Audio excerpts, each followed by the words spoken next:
بسم اللہ الرحمن الرحیم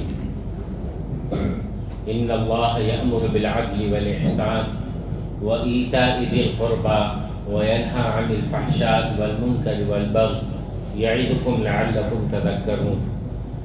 قرآن پاک کے اندر کچھ آیتیں ایسی ہیں کہ ظاہر میں تو بہت چھوٹی ہیں، لیکن ان چھوٹی آیتوں میں اللہ تعالیٰ نے بہت اہم مضامین کو بیان فرمایا ہے۔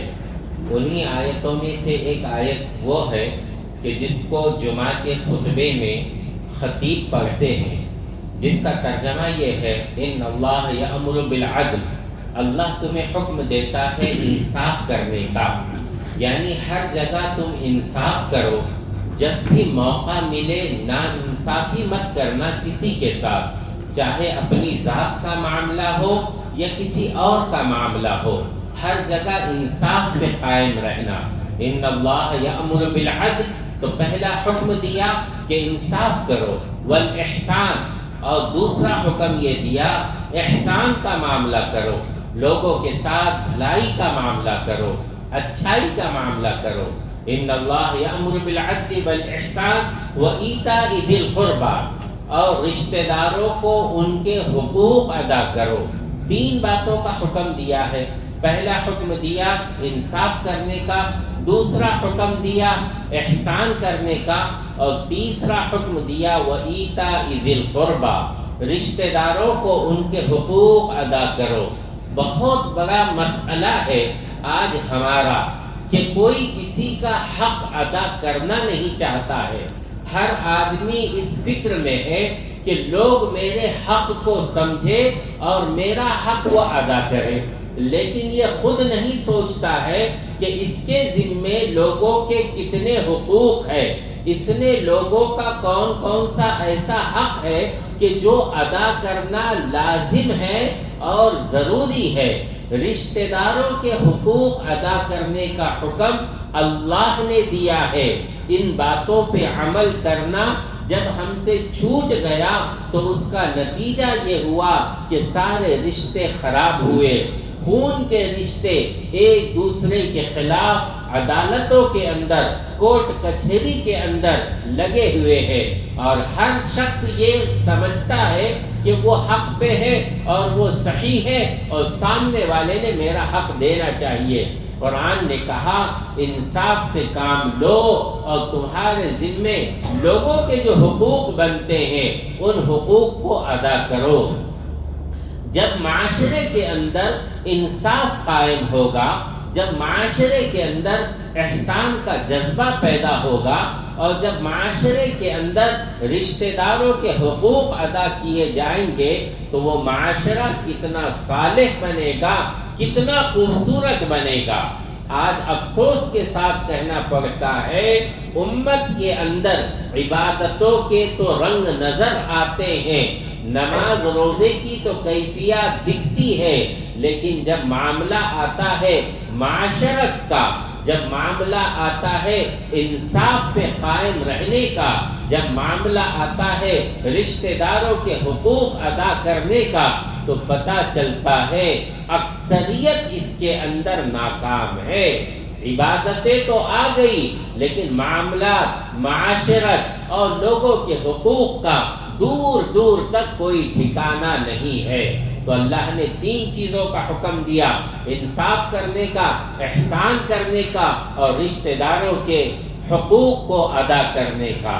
پھر اس کے بعد تین چیزوں سے منع کیا، وَيَنْهَى عَنِ الْفَحْشَاءِ وَالْمُنْكَرِ وَالْبَغْيِ، اللہ تعالیٰ تمہیں منع کرتا ہے بے حیائی سے، بے حیائی کے کاموں سے، یعنی ایسا کام جس کو کرتے ہوئے پہلے زمانے میں شرم آتی تھی یا اب کے زمانے میں شریف لوگوں کو شرم آتی ہے۔ اب یہی کہنا پڑے گا کہ پہلے زمانے میں شرم آتی تھی، اس لیے کہ اسکرینوں نے ہماری آنکھوں کی شرم کو اور حیا کو ختم کر دیا ہے۔ اب گھنٹوں گھنٹے تک اگر ہم اسکرین پہ ایسی چیزیں دیکھتے بیٹھے کہ جس کو پہلے زمانے میں بہت برا سمجھا جاتا تھا، تو آج کے زمانے میں دیکھ دیکھ کر ہمارے آنکھوں کی حیا اور شرمندگی ختم ہو گئی ہے۔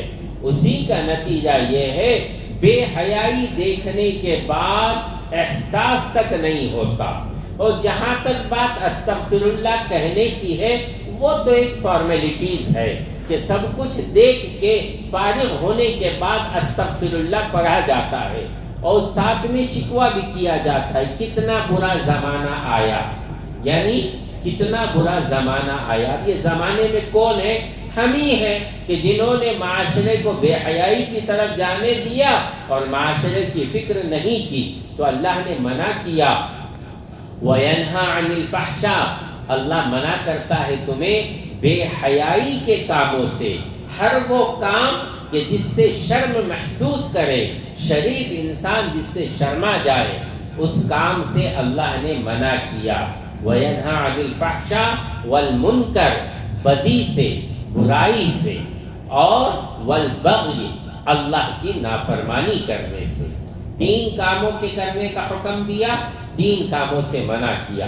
معاشرے کے اندر جب تین کام آ جائیں گے تو معاشرے میں سکون پیدا ہوگا، اور جب تین کام معاشرے سے نکلیں گے، یعنی بے حیائی، ننگا پن، عریانیت جب نکلے گی، اسی طرح بدی کا کام، برائی، ایک دوسرے کا برا سوچنا، یہ جذبات جب ختم ہوں گے اور اللہ کی نافرمانی جب ختم ہوگی تو معاشرہ اچھا بنے گا، نیک بنے گا۔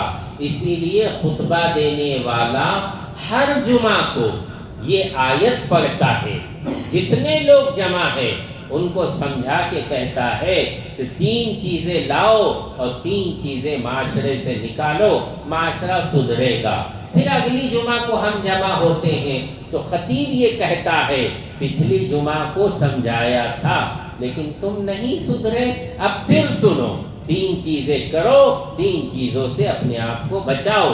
اس کا مطلب یہ ہے کہ معاشرے میں اب تک وہ چیزیں پیدا نہیں ہوئی جو پیدا ہونی چاہیے تھی۔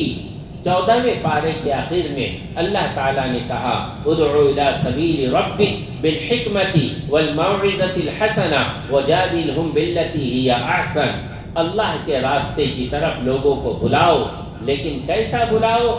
حکمت کے ساتھ، نصیحت کے ساتھ، پھر لوگوں کو فضائل بتا کے لوگوں اللہ کے دین کی طرف بلاؤ۔